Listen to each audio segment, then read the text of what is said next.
नमस्कार दोस्तों।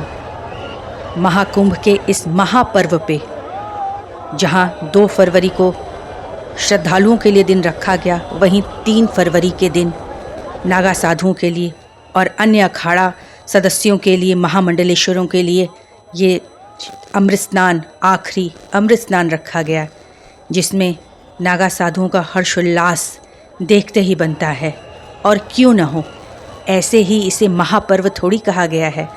ये नागा साधु और अन्य महामंडलेश्वर मध्य रात्रि के बाद से ही पूरे हर्षोल्लास के साथ माँ गंगा से अपने मिलन के लिए बढ़ते जा रहे हैं। आपको बताते चलें, ये तीसरा और आखिरी अमृत स्नान होगा। उसके बाद ये अपने अपने स्थानों पे चले जाएंगे। महामंडलेश्वरों को भी अपने अपने अखाड़ों के साथ यहाँ से कूच करना होगा। ये आखिरी अमृत स्नान देवलोक के किसी उत्सव से कम नहीं लग रहा है।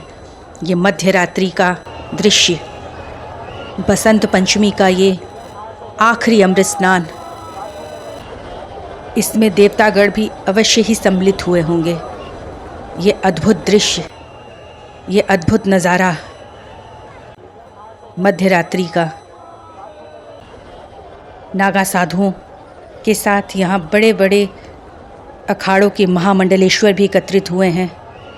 बारी बारी से अपनी और माँ गंगा के मिलन की प्रतीक्षा करते हुए ये नागा साधु पूरे हर्षोल्लास के साथ एक दूसरे को प्रेम और सद्भाव से गले लगाते हुए माँ गंगा से अपने मिलन को पूर्णतः सफल कर रहे हैं और इस महापर्व को और महान और दिव्य और भव्य बना रहे हैं।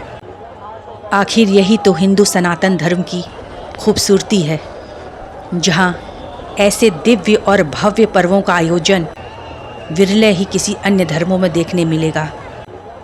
यहाँ पर सभी हर्षोल्लास के साथ बम बम भोले का नारा लगाते हुए माँ गंगा को अपने भाव, अपने संपूर्ण समर्पण के साथ उनमें डुबकी लगा रहे हैं। जहाँ कोई भेदभाव नहीं, जहाँ कोई धर्म जाति का किसी भी प्रकार के भेदभाव का कोई स्थान नहीं, वहाँ सब सिर्फ शिव भक्त हैं, माँ गंगा के उपासक हैं और इस पुण्य तिथि में अपनी बारी का पूर्णतः शांति और सद्भाव से प्रतीक्षा कर रहे हैं।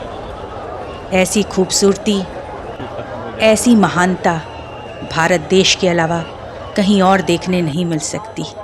यहाँ अन्य लोग भी अपनी बारी के लिए खड़े हैं, लेकिन अभी नागा साधुओं की बारी है, जो कि बम बम भोले का नारा लगाते हुए माँ गंगा के पवित्र गोद में समर्पित हैं। माँ गंगा जो कि मोक्ष प्रदायिनी हैं, जो सबको सद्गति देती हैं, उनमें आज 3 फरवरी बसंत पंचमी, तीसरा और आखिरी अमृत स्नान, जिसमें नागा साधुओं की आज बारी है। और देखिए किस हर्षोल्लास के साथ ये डुबकी लगा रहे हैं। ऐसी खुशी जैसे मानो किस खजाने की प्राप्ति हुई हो। और हो क्यों ना, ऐसे महान पर्व रोज़ रोज़ तो नहीं आते। 144 वर्षों की कठिन इंतज़ार के बाद ऐसे ग्रह नक्षत्रों का योग बना है, जिसमें इस महान पर्व को देखने मिला है। यहाँ साध्वी लोग भी हैं, नागा साधु भी हैं, जो कि नागा साधुओं के साथ डुबकी लगा रही हैं।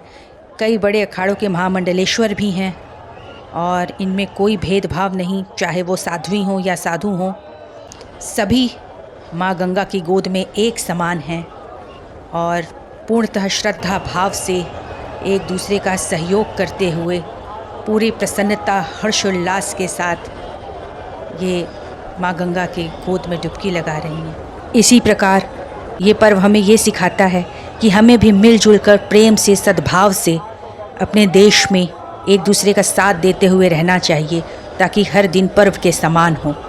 धन्यवाद।